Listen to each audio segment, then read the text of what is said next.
કેમ છો ધોરણ વિદ્યાર્થીઓ? આપણે ચેપ્ટર 2 ચાલતું છે સામાજિક વિજ્ઞાન, જેની અંદર આપણે પાર્ટ 1 અને પાર્ટ 2 જોઈ ગયા.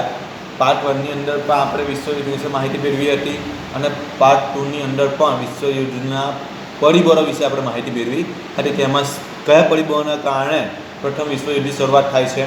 હવે પ્રથમ વિશ્વયુદ્ધની ઘટના જોઈએ. પ્રથમ વિશ્વયુદ્ધ જે બન્યું એની અંદર શું થયું એ ઘટના જોવાની છે. તો આ પ્રથમ વિશ્વયુદ્ધની અંદર મિત્ર રાષ્ટ્રો, અમુક રાષ્ટ્રો મિત્ર બની ગયેલા, સંધિ થયેલી ને, તો અમુક રાષ્ટ્રો મિત્ર બની ગયેલા. તો એ મિત્ર રાષ્ટ્રો અને 4 ધડી રાષ્ટ્રો, ત્યાંના સ્થાનિક રાષ્ટ્રો, એમ આ રાષ્ટ્રોએ યુદ્ધમાં ભાગ લીધો. કારણ કે આ મોટા ભાગના યુદ્ધની અંદર એવું કહેવાય છે કે યુરોપના દેશોનો સમન્વય હતો. સમન્વય એટલે કોઈ યુદ્ધ, મોટાભાગે યુદ્ધ એમણે યુરોપના દેશોએ કર્યા હતા. તો યુદ્ધની શરૂઆત જર્મનીથી થાય છે. જર્મનીએ શરૂઆતમાં યુરોપમાં નોંધપાત્ર વિજયો મેળવ્યા. વિજયો એટલે કે ઘણા બધા યુદ્ધો એમણે યુરોપની અંદર મેળવ્યા, ઘણા બધા યુદ્ધો જીત્યા. એણે જર્મનીએ ફ્રાન્સની સેનાને પણ નષ્ટ કરી.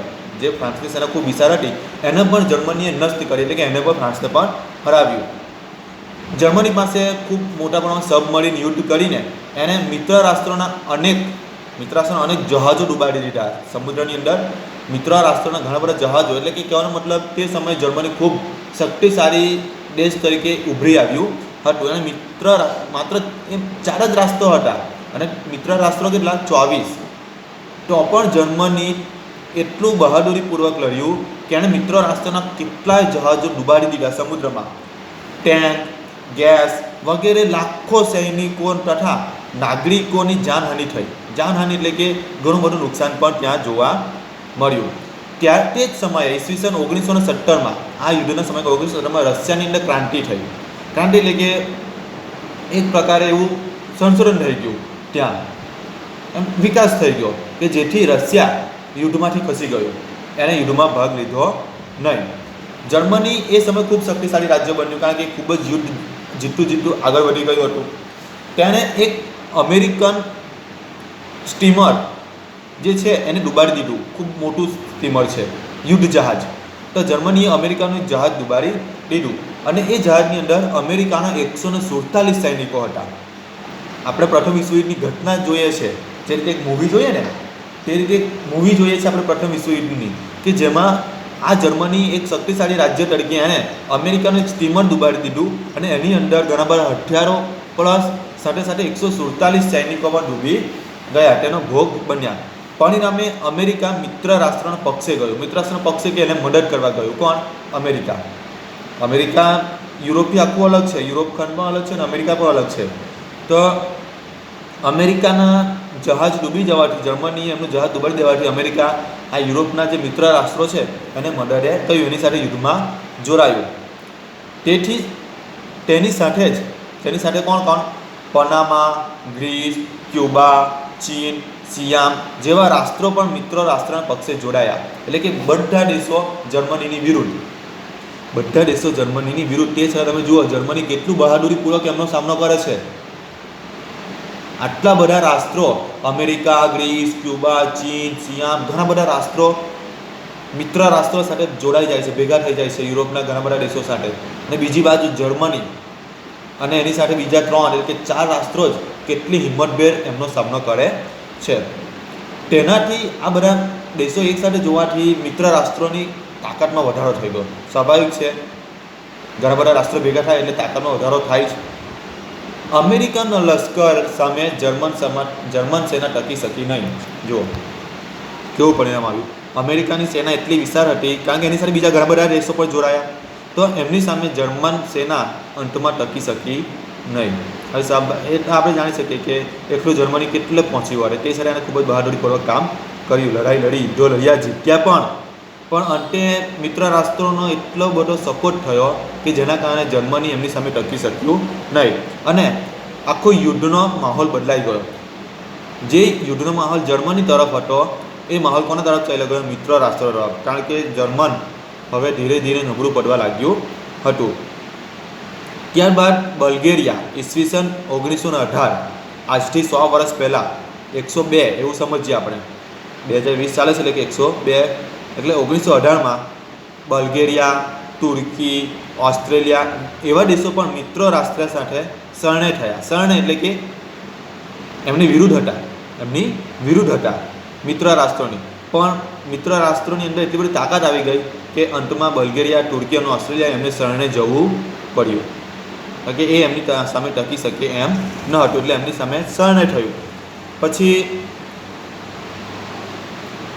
જર્મન સમ્રાટ આપણે આગળ વાત કરીએ હતી. જર્મનનો સમ્રાટ કૈસર વિલિયમ, નામ સાંભળ્યું? કૈસર વિલિયમ. તો જર્મન સમ્રાટ કૈસર વિલિયમ એની સેનાનો નાશ થતાં અમેરિકા રાષ્ટ્ર એટલે કે મિત્ર રાષ્ટ્રનો પ્રભાવ વધી જતાં એ સમ્રાટ રાજસત્તા છોડીને ચાલ્યો જાય છે. એટલે છોડી દે છે, ભાગી ગયો છોડીને. એ હવે નેતૃત્વ કરી શકે એમ ન હતો, કારણ કે મિત્ર રાષ્ટ્રો ખૂબ જ તાકાત લઈને જર્મન પર આક્રમણ કર્યું હતું, જેના કારણે જર્મન સેના એની સામે ટકી શકી નહીં. જર્મન પ્રજાસત્તાકે એટલે કે ત્યાંની પ્રજાએ 11 નવેમ્બર 1918 યુદ્ધનો અંત, આ તારીખ યાદ રાખજો, યુદ્ધનો અંત. યુદ્ધની શરૂઆત આપણે વાત કરી હતી 1914માં.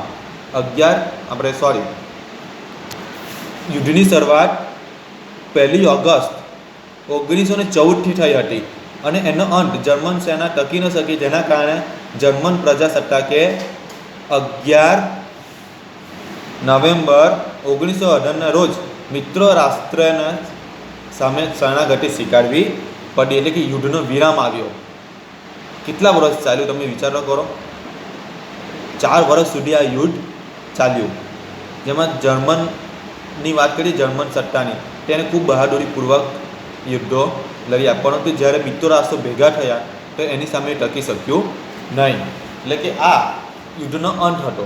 પણ હવે ખરી ઘટના તો હવે ચાલુ થાય છે. ખરી ઘટના તો એ તો યુદ્ધ હતા, પણ જે જર્મન સાથે જે અન્યાય થયો, જર્મનીએ જે ભોગવવું પડ્યું, તેની પ્રજાએ જે નુકસાની વેઠવી પડી, એ હવે ચાલુ થાય છે. શું છે એ મુદ્દો?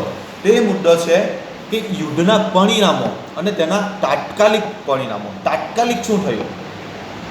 મિત્ર રાષ્ટ્રોએ જર્મન દેશ સાથે શું કર્યું, કેવો અન્યાય કર્યો એની સાથે, હવે એ આપણે જોવાનું છે. તો તમે લખી શકો મુદ્દો કે પ્રથમ વિશ્વયુદ્ધના પરિણામો. પ્રથમ વિશ્વના પરિણામો. પહેલો મુદ્દો છે જાનમાલની હાનિ. પહેલો મુદ્દો કયો છે? જાનમાલની હાનિ. તો જાનમાલની હાનિમાં શું થયું? તો લગભગ 6.5 કરોડ એટલે કે 6,50,00,000 લોકો આ યુદ્ધમાં મૃત્યુ પામ્યા. કેટલા લોકો? આજથી 100 વર્ષ પહેલાં, જ્યારે એટલી બધી વસ્તી પણ ન હતી, ત્યારે યુદ્ધની અંદર બંને પક્ષોના, મિત્ર રાષ્ટ્રોના અને જર્મન સેનાના 6.5 કરોડ લોકો યુદ્ધનો ભોગ બન્યા. 2 કરોડ લોકો તો ઘવાયા એટલે કે ઈજા થાય ને. 2 કરોડ લોકો ઘવાયા અને 70 લાખ લોકો કાયમ માટે વિકલાંગ બની ગયા, અપંગ બની ગયા કાયમ માટે. એમના કોઈનો હાથ ભાંગી ગયો, તૂટી ગયો, કપાઈ ગયો, એનો પગ. કેટલી ખરાબ પરિસ્થિતિ થઈ. કરોડો લોકોને પોતાની જાન દાવ પર મૂકવી પડી. યુદ્ધ બાદ રોગચાળો ફાટી નીકળ્યો. રોગચાળો એટલે સ્વાભાવિક છે, આટલા બધા લોકોના મૃત્યુ થાય તો એના કારણે રોગચાળો ફાટી નીકળે, વસ્તુઓને નુકસાન થાય, ખોરાક, ખેતી, ઘણું બધું નુકસાન થાય. તો રોગચાળો ફાટી નીકળો, ભૂખમરો. કારણ કે બધા જ યુવાનો યુદ્ધમાં જોડાયેલા, તો કામ કોણ કરે? ખેતી કોણ કરે? ઉત્પાદન કોણ કરે? તો ભૂખમરો ફાટી નીકળે ને. કોઈ વસ્તુનું ઉત્પાદન ન થાય, કારણ કે બધા જ લોકો સામા જોડાઈ ગયા યુદ્ધમાં. ઘરે માત્ર સ્ત્રીઓ બચી. આ સ્ત્રીઓ શું કરે? તો એની વાત પણ હવે આગળ આવશે કે સ્ત્રીઓએ શું કર્યું. આ યુદ્ધના પરિણામોની અંદર આગળનો મુદ્દો આવશે કે સ્ત્રીઓએ પણ શું કર્યું. બધા યુવાનો તો યુદ્ધમાં જોડાઈ ગયા હતા. તો આગળ આવી હત્યાકાંડને કારણે મરનારાઓની સંખ્યામાં વધારો થયો. એટલે કે લોકો યુદ્ધમાં તો ઘવાયા જ, પણ રોગચાળો, ભૂખમારો, હત્યાકાંડને કારણે મૃત્યુમાં હજી વધારો થયો અને યુદ્ધ ખર્ચનો આંકડો ઘણો વધી ગયો. કે યુદ્ધની અંદર જે ખર્ચો થયો એનો આંકડો, માલ સામાન, સંપત્તિનો પણ ખૂબ મોટો વિનાશ થયો. આગળ નંબર 2, સામાજિક પરિવર્તન. કે સમાજની અંદર પરિવર્તન આવ્યું. સમાજની અંદર કેવું પરિવર્તન આવ્યું? તો યુદ્ધની અંદર મોટાભાગના દેશોના પુરુષો યુદ્ધમાં જોડાયા હતા અને કૌટુંબિક વ્યવસાયની જવાબદારી સ્ત્રીઓ પર આવી પડી. કુટુંબની જવાબદારી, વ્યવસાયની જવાબદારી કોના પર આવી પડી? સ્ત્રીઓ પર. તો સામાજિક માળખું પરિવર્તન આવ્યું. સામાજિક માળખું પરિવર્તન ક્યાં આવ્યું? કે ત્યાંની સ્ત્રીઓ ઘરમાંથી બહાર આવીને કામ કરવા લાગી. ત્યાંની સ્ત્રીઓ ઘરમાંથી બહાર આવીને પોતાનું ઘર ચલાવવા માટે કામ કરવા લાગી, અને જેના કારણે એમને સમાનતાનો હક મળ્યો. જેના કારણે સ્ત્રીઓને સમાનતાનો હક કેવો? તો પહેલાંના જમાનામાં સ્ત્રીઓ ઘરમાં રહીને જ કામ કરતી હતી, પણ આ બધા પુરુષો યુદ્ધમાં જવાથી ઘરની પરિસ્થિતિ ખરાબ થઈ, અને એ પરિસ્થિતિને સાચવવા માટે ઘરની સ્ત્રીએ બહાર આવવું પડ્યું કામ કરવા માટે. જેના કારણે એને પુરુષો જેવી સરખામણી, એની સમાનતા મળી. એને સ્ત્રીને મતાધિકારનો હક મળ્યો. મતાધિકાર કે ત્યાર પછી એમને પોતાના હકની શરૂઆત થઈ, કે સ્ત્રીઓને પોતપોતાના અલગ અલગ હક, શિક્ષણ મેળવવાનો હક, કામ કરવાનો હક, મત આપવાનો હકની શરૂઆત થઈ. એટલે કે સમાજમાં પરિવર્તન આવવા લાગ્યું. સમાજમાં પરિવર્તન આવવા લાગ્યું. તો સામાજિક પરિવર્તન પણ એક ખૂબ મોટું પરિણામ આવ્યું, કે જે સ્ત્રીઓને હક ન મળ્યા એ સમાજની અંદર પરિવર્તન લાવવા માટેનો ખૂબ મોટો અગત્યનો ફાળો ભજવ્યો. સ્ત્રીઓની અંદર આત્મવિશ્વાસ આવડો ગયો કે અમે પણ કંઈ કરી શકીએ છીએ. ફક્ત પુરુષો નહીં, કે પુરુષો કામ નહીં કરી શકે, યુદ્ધમાં કરી શકે એવું નહીં, સ્ત્રીઓ પણ દરેક કામ કરી શકે છે. એ વાત આ પ્રથમ વિશ્વયુદ્ધના પરિણામ પછી જાણવા મળી. તેઓ પણ પોતાનું ઘર ચલાવી શકે છે એકલા હાથે. એ વાત લોકોના મગજમાં આવી કે સ્ત્રીઓ પણ કંઈ કરી શકે છે. તો સામાજિક પરિવર્તન આવ્યું ને. ત્રીજો મુદ્દો, તો વર્સેલ્સની સંધિ. વર્સેલ્સની સંધિ શું હતી? કે પ્રથમ વિશ્વયુદ્ધ પૂરું થયું ઈસવીસન 1918માં. ત્યાર પછી પ્રથમ વિશ્વયુદ્ધના મિત્ર રાષ્ટ્રો અને હારેલા રાષ્ટ્રો કોણ? જર્મની, બલ્ગેરિયા, તુર્કી, ઓસ્ટ્રેલિયા. એક જગ્યાએ મિટિંગ થઈ. મિટિંગ ક્યાં થઈ? સભા ક્યાં થઈ? તો એક દેશ છે, શહેર છે વર્સેલ્સ. શું છે? વર્સેલ્સ. ત્યાં શીશ મહેલ આવેલો છે. શીશ મહેલ કે મિરર શહેર. પેલેસ એટલે કે શીશ મહેલ એટલે કે પેલેસ. વર્સેલ્સની અંદર એક મહેલ આવેલો છે. ત્યાં પેરિસ ખાતે એક કહેવાય છે પેરિસ. તો એવું કહેવાય છે કે પ્રથમ વિશ્વના અંતના ચરણમાં જર્મનીએ જ્યારે મિત્ર રાષ્ટ્રની શરણાગતિ સ્વીકારી, ત્યારે બિનશરતી શરણાગતિ સ્વીકારતા યુદ્ધનો અંત આવ્યો. પણ હવે જર્મની સાથે જે ખોટી રીતે જે એને ફસાવવામાં આવ્યું, જે એની સાથે જે ખરાબ વર્તન કરવામાં આવ્યું, એ હવે જાણવા મળશે કે જર્મન સાથે, ત્યાંના પ્રજા સાથે કેવો વ્યવહાર કરવામાં આવ્યો. તો મિત્ર રાષ્ટ્રોએ ત્યાંની રાજધાની પેરિસ ખાતે બેઠકો બોલાવવાની શરૂઆત થઈ, જેને શાંતિ પ્રક્રિયા કહેવામાં આવે છે. શાંતિ પ્રક્રિયા કે હવે યુદ્ધ કરવું નહીં, હવે શું થઈ જવું? શાંત થઈ જવું, યુદ્ધ કરવું નથી. અને એની અંદર 58 જેટલા કમિશનો નિમાયા. કેટલા કમિશનો નિમાયા?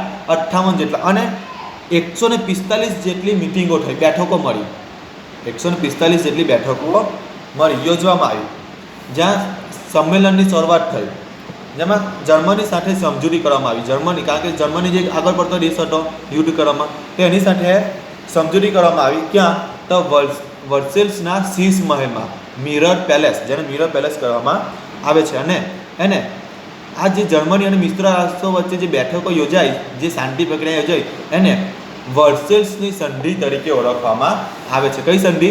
વર્સેલ્સની સંધિ તરીકે ઓળખવામાં આવે છે. આ સંધિમાં 4 પ્રકારની જોગવાઈ કરવામાં આવી. વર્સેલ્સની સંધિમાં 4 પ્રકારની જોગવાઈ કરવામાં આવી. યાદ રાખજો, લખવું હોય તો લખી લેજો. પહેલી જોગવાઈ કઈ હતી? તો પ્રાદેશિક વ્યવસ્થા. પ્રદેશ, જે પ્રદેશો જર્મને જીતી લીધા હતા, એની વ્યવસ્થા ફરી પાછી જેવી હતી તેવી કરવી. કે જેમ કે ફ્રાન્સના પ્રદેશો જીતી લીધા હોય, અન્ય પ્રદેશો જીતી લીધા હોય, તે પ્રદેશ વ્યવસ્થા કરવી. આની અંદર જર્મન સાથે પણ અન્યાય થાય છે. શું થાય છે આપણે આગળ જોઈશું. બીજી જોગવાઈ, લશ્કરમાં ઘટાડો કરવો અને નિશસ્ત્રીકરણ. લશ્કરમાં ઘટાડો કરવો એટલે કે હવે સૈન્યમાં ભરતી કરવી નહીં, એટલે કે લશ્કર ઓછું કરવું. નિશસ્ત્રીકરણ એટલે કે શસ્ત્રોનો ઉપયોગ ઓછો કરવો અથવા નહિવત કરવો. શસ્ત્રનો ઉપયોગ કેવો કરવો? નહિવત કરવો. સમજ પડે છે ને? નિશસ્ત્રીકરણ એટલે કે શસ્ત્રનું ઉત્પાદન ઓછું કરવું. બીજું, યુદ્ધના વળતરની હપ્તાની ગોઠવણી. યુદ્ધનું વળતર એટલે કે જે જર્મને યુદ્ધની અંદર જે નુકસાન કર્યું છે એની જર્મનીએ ચૂકવણી કરવી હપ્તા દ્વારા, કે થોડા સમયે ફ્રાન્સ અથવા અન્ય પ્રદેશોને એનો દંડ ચૂકવવો. જર્મનીને દંડ ચૂકવવામાં આવ્યો કે તમારે બધા પૈસા કે જે કંઈ દંડ ભરવો હોય એ જે મિત્ર રાષ્ટ્રોએ સંધિમાં જે નક્કી કર્યું એ જર્મને ફ્રાન્સને ચૂકવવાનો, કે જે દેશો સાથે જર્મનીએ યુદ્ધ કર્યું છે એને દંડ ચૂકવવાનો રહેશે. તમે વિચાર કરો, જર્મની આટલી બહાદુરીપૂર્વક સામનો કર્યો તે છતાં જર્મનીએ એમને યુદ્ધ દંડ ચૂકવવો પડશે. જેમાં ઇટાલીના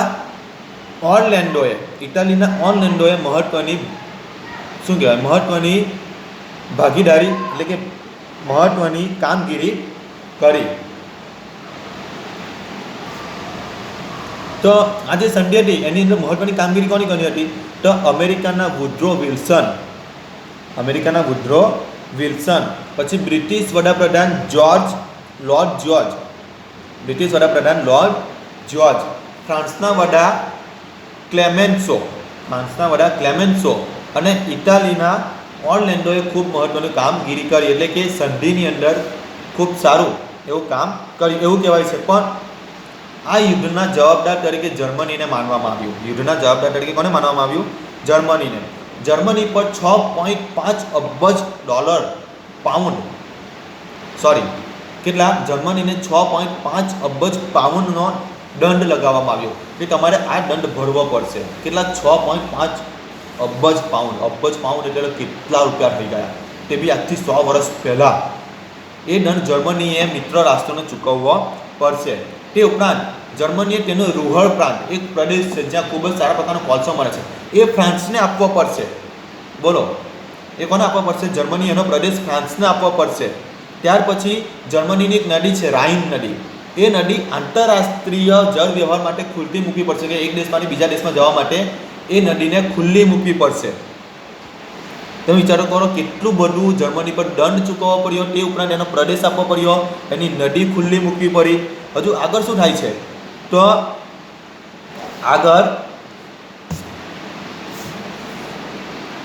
આગળ જર્મનીએ જે કિલ્લેબંધી કરી હતી એ કિલ્લેબંધી તોડવી પડશે, એટલે કે કિલ્લેબંધી મનાઈ કરવામાં આવી. ત્યારબાદ ખનિજ સમૃદ્ધ પ્રદેશ એ પણ 15 વર્ષ માટે ફ્રાન્સને આપવામાં આવી. બોલો, જર્મનીનો ખનિજ પ્રદેશ 15 વર્ષ માટે કોને આપવામાં આવ્યો? ફ્રાન્સને. એટલે તેનો મતલબ ફ્રાન્સ સાથે કેટલો બધો અન્યાય થયો. તેના મોટાભાગના સંસ્થાનો જે ખનિજ સંસાધનો હતા એ બધા જર્મની પાસેથી પડાવી લેવામાં આવ્યા. આવી સંધિ કરવામાં આવી કે જર્મનીને મોટા પાયે નુકસાન થયું. જર્મનીએ જે ફ્રાન્સના પ્રદેશો જીતી લીધેલા આલ્સેસ અને લોરેન્સ, એ પ્રદેશો પણ ફ્રાન્સને પરત કરવામાં આવ્યા. આ ઉપરાંત દર વર્ષે મોટા પ્રમાણમાં જર્મનીએ કોલસો અને લોખંડ ફ્રાન્સને આપવું પડશે. ફ્રાન્સ અથવા મિત્ર રાષ્ટ્રોને જર્મનીએ આપવું પડશે. તો આ રીતે જર્મની પાસેથી કોઈને કોઈ પ્રકારે એમની પાસેથી 6.5 અબજનો દંડ લીધો, કોલસા પ્રદેશ લઈ લીધો, રૂહર પ્રદેશ લઈ લીધો, એની રાઇન નદી ખુલ્લી મૂકી દેવી પડી. તે ઉપરાંત એના કોલસો અને લોખંડ પ્રદેશો મિત્ર રાષ્ટ્રો અને ફ્રાન્સને વળતર તરીકે ચૂકવવું પડશે. એટલે આ રીતે આર્થિક રીતે જર્મનીને એકદમ તોડી પાડ્યું. અને તે ઉપરાંત એવું કહેવાય છે કે જાણે કે જર્મનીને બંદૂકની અણીએ આ બધું સ્વીકારવું પડ્યું. જર્મની એટલું નાદાન થઈ ગયેલું, એમની પાસે એવું કંઈ નહીં બચેલું કે જાણે કે બંદૂકની અણીએ જર્મનીએ મિત્ર રાષ્ટ્રોની સંધિ સ્વીકારવી પડી. જર્મની એકલું પડી ગયું આટલા બધા રાષ્ટ્રોની વચ્ચે, અને બળજબરીપૂર્વક એની પાસેથી આ બધું પડાવી લેવામાં આવ્યું. જર્મનીના લોકો, ત્યાંની પ્રજા હતાશ થઈ ગઈ, નિરાશ થઈ ગઈ, કારણ કે એમની પાસે કંઈ બચ્યું ન હતું. દરેક વસ્તુ એની પાસેથી પડાવી લેવામાં આવ્યું હતું. અને નંબર 4, ચોથો મુદ્દો, આપણે 3 મુદ્દા જોયા. પહેલો મુદ્દો જાનમાલની હાનિ, સામાજિક પરિવર્તન. નંબર 3 વર્સેસની સંધિ, જેમાં જર્મનીનું ખૂબ મોટું નુકસાન થયું. અને નંબર 5 દૂરગામી પરિણામ. તો દૂરગામી પરિણામમાં શું કહેવામાં આવે છે? તો દૂરગામી પરિણામમાં યુદ્ધ પછી એક રાષ્ટ્રસંઘ બન્યું. તો બધા રાષ્ટ્રોએ શાંતિ સ્થાપવાની વાત કરી, પણ આ રાષ્ટ્રસંઘની અંદર રશિયાની અંદર ક્રાંતિ થઈ, એ યુદ્ધમાંથી ખસી ગયું. એટલા માટે રશિયાને રાષ્ટ્રસંઘમાં જોડવામાં આવ્યું નહીં, એનું નામ પણ ત્યાં લેવામાં આવ્યું નહીં. મિત્ર આપણે અમેરિકા પણ રાષ્ટ્રસંઘમાં એટલે રાષ્ટ્રસંઘ યુરોપનું હતું અને અમેરિકા અલગ, એણે તો ખાલી મદદ કરી હતી. તો અમેરિકા પણ રાષ્ટ્રસંઘમાં જોડાયું નહીં. હવે જર્મનીની વાત કરીએ. તો જર્મની સાથે એટલું બધું નુકસાન, એટલું બધું પાયમાલ થઈ ગયું. તો એવું કહેવાય છે કે જે બીજો વિશ્વયુદ્ધ થયું ઈસવીસન 1939માં એના 20 વર્ષ પછી, તો એવું કહેવાય છે કે આ બીજો વિશ્વયુદ્ધના બીજ પ્રથમ વિશ્વયુદ્ધની આ સંધિમાં રોપાઈ ગયા હતા. કારણ કે જર્મની સાથે એટલું બધું નુકસાન થયું હતું, એટલું બધું એની સાથે દબાણ થયું તો જર્મની એનું અપમાન ભૂલી શક્યું નહીં. અને એવું કહેવાય છે કે પ્રથમ વિશ્વયુદ્ધની સંધિમાં જ બીજા વિશ્વયુદ્ધના બીજ રોપાઈ ગયા હતા. તો પરિણામ શું આવ્યું કે જર્મની સાથે ખૂબ મોટું નુકસાન થયું. રાષ્ટ્રસંઘ તો બનાવવામાં આવ્યું જ પ્રથમ વિશ્વયુદ્ધ પછી, રાષ્ટ્રસંઘ કે હવે પછી કોઈ યુદ્ધ કરવામાં આવશે નહીં, પરંતુ જર્મની એનું અપમાન ભૂલી શક્યું ન હતું. તો વિદ્યાર્થી મિત્રો, અહીંયા સુધી આપણે માહિતી મેળવી પ્રથમ વિશ્વયુદ્ધની ઘટના અને એની પરિણામોની માહિતી મેળવી. અહીંયા કરી આપણો આ ત્રીજો પાઠ છે. ચોથા પાઠની અંદર આપણે જે રશિયાની અંદર જે બોલ્શેવિક ક્રાંતિ થઈ હતી એની માહિતી મેળવીશું. આ વિડીયોમાં ફક્ત આજે આટલું જ જોઈશું. આગળ પાર્ટ 4માં આપણે રશિયાની બોલ્શેવિક ક્રાંતિ વિશે માહિતી મેળવીશું.